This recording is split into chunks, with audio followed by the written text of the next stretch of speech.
Tucker, oh no, the F word. On Easter, I'm melting. Everything pisses Candace off. Hmm. I can relate. Trump's tweet. Tuesday will be Power Plant Day and Bridge Day all wrapped up in one in Iran. There will be nothing like it. Open the effing straight, you crazy bastards, or you'll be living in hell. Just watch.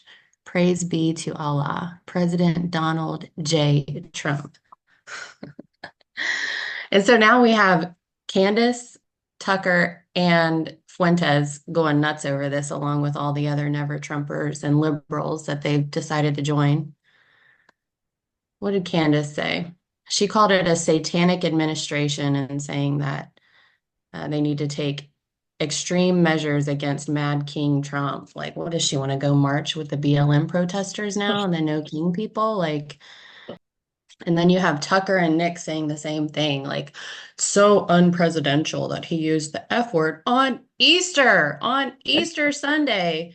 First of all, Easter, as it's been created, is a pagan holiday with the bunnies and the eggs. That's all about fertility worship, and the eggs are the products of the fertility which were sacrificed to Moloch. And it's a human tradition. The Easter Sunday is a pagan holiday. It's a human tradition. It has really nothing to do with scripture. So the moral outrage coming from Fuentes and Tucker and Candace is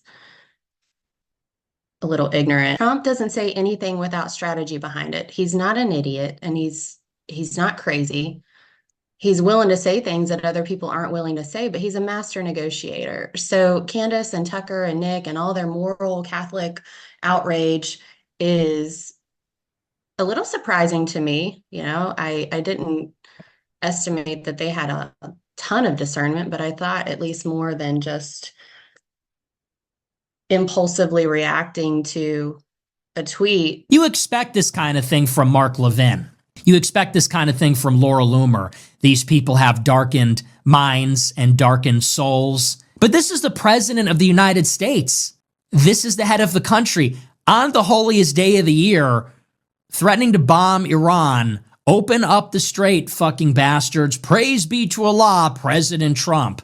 Who writes something like this? Open the effing strait. How dare you speak that way on Easter morning to the country? Who do you think you are? You're tweeting out the F word on Easter morning?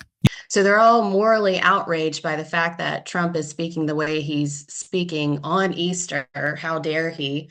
Have you ever seen a movie where there's good cop, bad cop? The Iranians need to think that Trump is out of his mind. That is a persona he needs to occupy right now because the Iranian government are extortionists. There are reports that it was the Iranian government that tried to kill Trump when his ear was shot. And he knows that if you're going to threaten something, you have to be prepared to do it.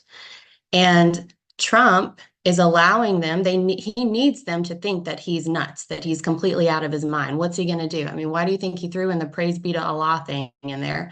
It's not because he worships Allah. It's because he needs them to think he's nuts.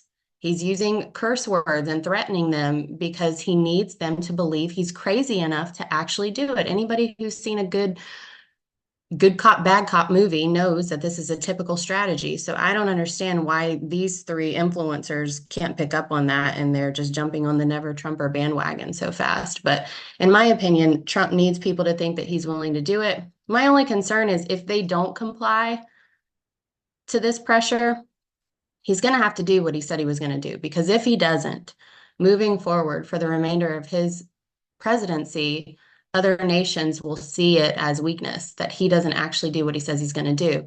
In my opinion, he's not that type of man. If he says he's going to do it, he's going to have to do it. So, in my opinion, brilliantly, he is putting pressure on the Iranian government by displaying himself as someone who would be willing to do something so drastic before the entire nation of Iran and all of these people that have a vested interest in Iran.